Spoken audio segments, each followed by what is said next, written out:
Thanks for joining us. You're listening to Get Real with Bob and Stacy. You're joining us for our first Leaders and Legends segment today. Our guest joining us by phone today is Danielle Tate. She's the founder of MissNowMisses.com and author of The Elegant Entrepreneur. Welcome to the show, Danielle. Thanks for having me.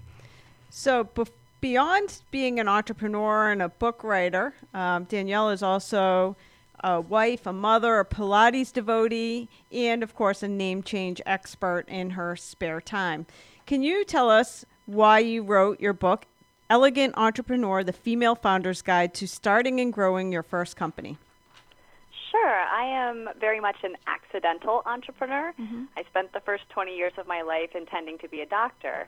And so I had this great idea for a business, but zero business background and even fewer computer skills. So I self-educated through all sorts of business books. And while I learned things, I never found a book that talked to me like an intelligent woman and didn't assume that I had an MBA. And so Elegant Entrepreneur is very much the book that I always wished for, one that gave 12 steps from idea to exit, but also talked about how it felt to be living those steps and provided insights from all sorts of female founders from the United States, like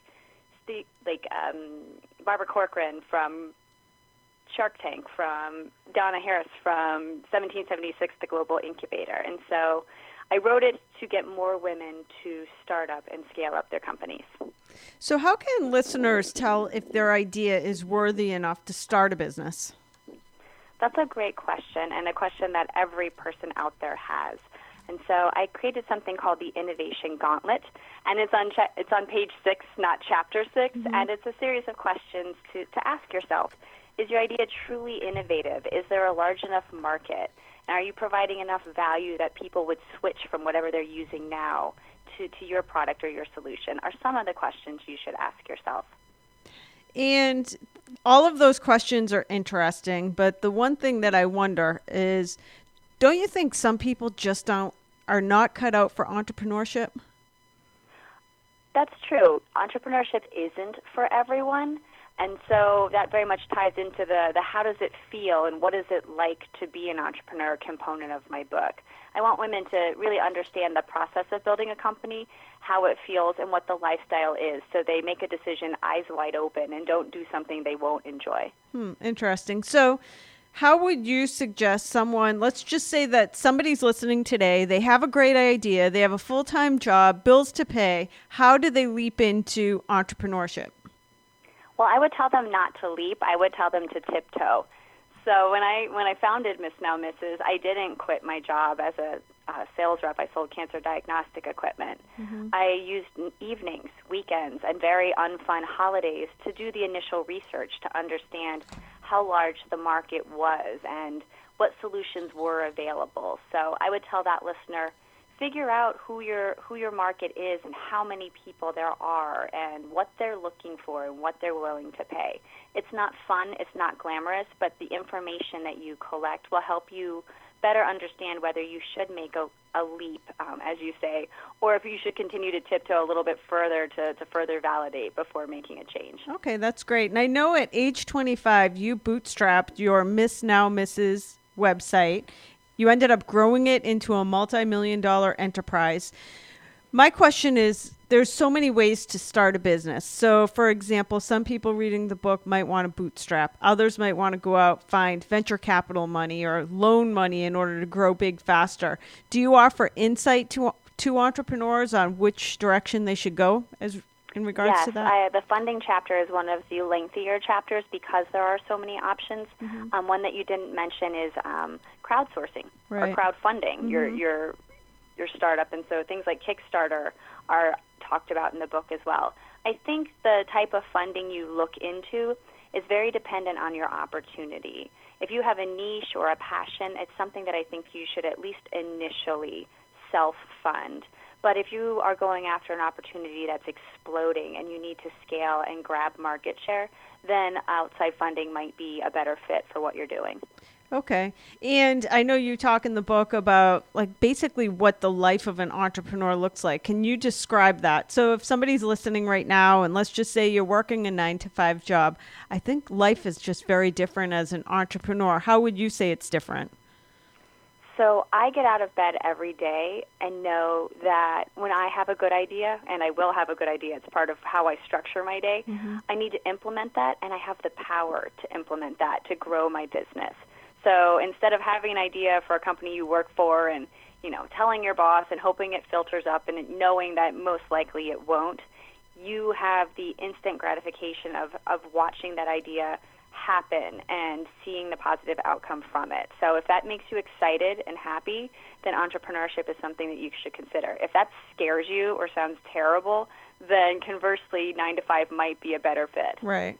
Or if you don't like peanut butter and jelly sandwiches, going 3 months without a paycheck. Right, well, you can be smart about that. Like, for example, when most of our friends were buying their first homes, my husband and I elected to stay in our tiny little 800 square foot condo because I was just launching Miss Now Misses. So by not taking on a huge mortgage, we didn't have to eat ramen. We were just smart in other ways. So yes, there was ramen on occasion, but I tried to map it out and save accordingly. So instead of, the tiptoe effect, instead of just jumping in and then figuring it out. Right. And you bring up a great point about your husband. I think if you want to be an entrepreneur, it's like a family sport. Like, your whole family kind of needs to buy into what you're about to do. That's very true. And I've seen it both ways. Sometimes the stability of having a partner in corporate America with health insurance and steady income is great. But oftentimes they don't understand the amount of time and effort that you must dedicate to your startup. Conversely, my husband is an entrepreneur as well, and so he completely gets what I'm doing, and we try to time our individual startups and project rollouts so they don't coincide. It's like having kids. People time when they get pets and children. Companies can be like that if you're both entrepreneurs. Yeah, that's interesting. So, before we go further, I do have some more questions. What is the best way for people to buy the book? So the book is available as a paperback or Kindle download on Amazon. Just go on Amazon and type in Elegant Entrepreneur and you'll find me. Okay. And it is Elegant Entrepreneur. It is the Female Founder's Guide to Starting and Growing Your First Company. Where your husband is also an entrepreneur, do you think that there are differences between men and women who are launching a business in an entrepreneurial field? Yes, that's a great question. There are differences, and I think co-founded teams of both men and women are perfect because we balance each other out. What I have seen in my own entrepreneurial career, as well as friends and other colleagues, is that women tend to be slightly more risk-averse, which is fantastic once you've launched a company. We're less likely to jump into partnerships. We're not going to launch a half-baked product. On the flip side, I think that contributes to the sticky floor. So in corporate America, there's the glass ceiling, and in entrepreneurship, there's this sticky floor for women because we can think of all the reasons why we shouldn't launch a company or why it will fail. And so we need to sort of get over ourselves and get out there a little bit more, which is part of the reason I wrote the book. And I love the fact that not only have you written a book, you're an entrepreneur, you're a wife, you're a mom, you do Pilates. How do you find balance, or is balance even possible as an entrepreneur? So I think the beauty of being an entrepreneur is you can define success and balance on your own terms. For a very long time, I thought, like being a doctor, being a cardiologist was success for me. And so when that didn't happen, it took me a little while to bounce back. And so now success for me, as I define it, is being an amazing wife, an amazing mom, an amazing CEO, an amazing daughter, and an amazing friend. That's a whole lot of amazing in a lot of buckets. Yes. And so what I do is I pinpoint the one most important thing I can do in all of those buckets and make sure it gets done. And I schedule it on my calendar so it happens. And when I look back over the month, I've done the biggest things possible for all of those people and all of those things in my life, and that makes me feel successful. Wow.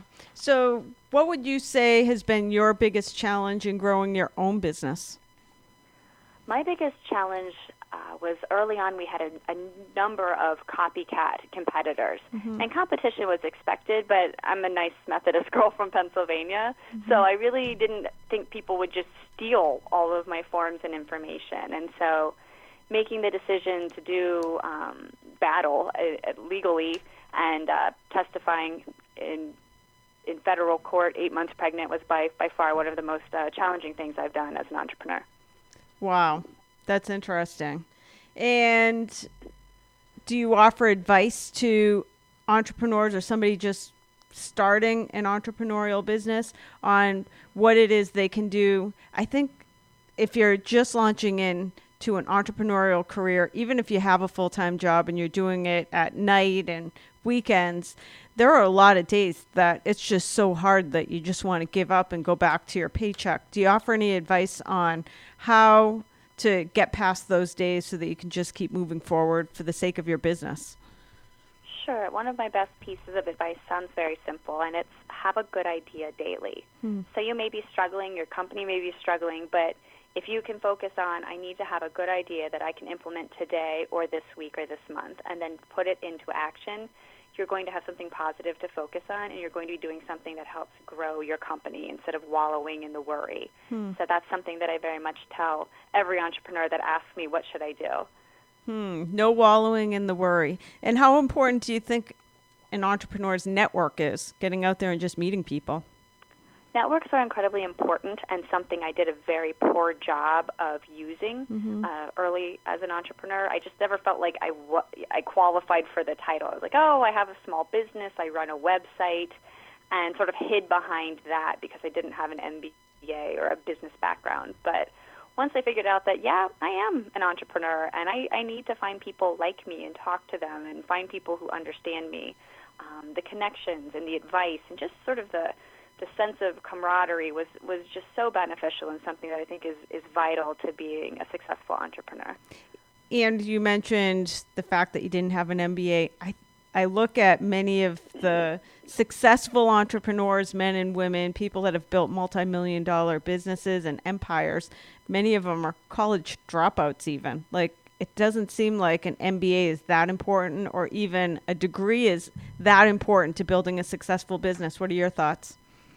Those are my thoughts. Entrepreneurship is sort of a great equalizer, and in that vein, that's why I wrote this book. And I have a Kickstarter starting on Tuesday to fund the audiobook, and in that way, I can give it to aspiring female founders around the world who don't have access to traditional education or MBAs or not even Amazon. So they can download the book on their phone and listen to it and build companies that change their lives and their communities and their world economies. Wow.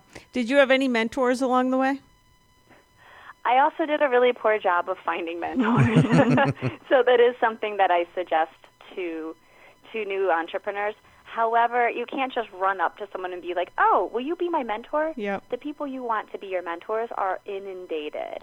So what I tell new entrepreneurs is think of the one question, like the utmost question you need answered to move forward in a decision or in building your business, and find the perfect person, the ultimate person or persons to ask that question. And ask that question, and you might find that turns into a mentor relationship. Yes, and I wrote a blog about this one time about the fact that it drives me crazy when people ask me, they'll come up and say, will you be my mentor? Like, I've been mentored by Tony Robbins, Warren Buffett, like people that I've never met, because you just read their content, you follow what they're doing. Like, it doesn't need to be a formalized mentor relationship where you're meeting with somebody once a week. You can have guides that really you're not taking up any of their time. You're just learning from them. I agree. So any last words of advice for somebody listening today that is contemplating going out on their own, starting their own business? Understand the steps to business. Make sure you have a valid idea with a large market. And don't be afraid of failure. I think our culture is very tied up in success. Well, you know what? You have to fail to succeed. I failed to be a doctor. I failed to change my name. And I turned into an entrepreneur with a name change service that makes quite a bit of money. So don't be afraid of failure. Don't embrace failure, but learn from it and look at it as an opportunity that may turn into a company. Yeah, that's awesome. And find solutions, like just the fact that you found a solution to the fact that you were terrible, like me, at changing your name. Well, Stacey, you've only had 3 years, so. Yeah. But I think we should just mention the website because who even knew that this existed? That's crazy. That really is that's a great idea. MissNowMrs.com for any women that recently married in the last decade that have not yet changed their name. Or you can also now go to MrsNowMiss.com. So if you're... Actually, it's Get Your Name Back. Oh, is it? Get your name back. I like that. That's awesome. GetYourNameBack.com. So if you're looking to change back from change back to your original name, we are lucky to say that Danielle Tate has it covered. So whether you're changing your name or if you're an entrepreneur, check out her book, Elegant Entrepreneur, The Female Founder's Guide to Starting and Growing Your First Company. Thank you for joining us today. Thank you for having me. It was a pleasure. Thanks, Danielle. That's going to do it for this segment. We're going to take a quick break for commercials. We'll be back with more Get Real after this.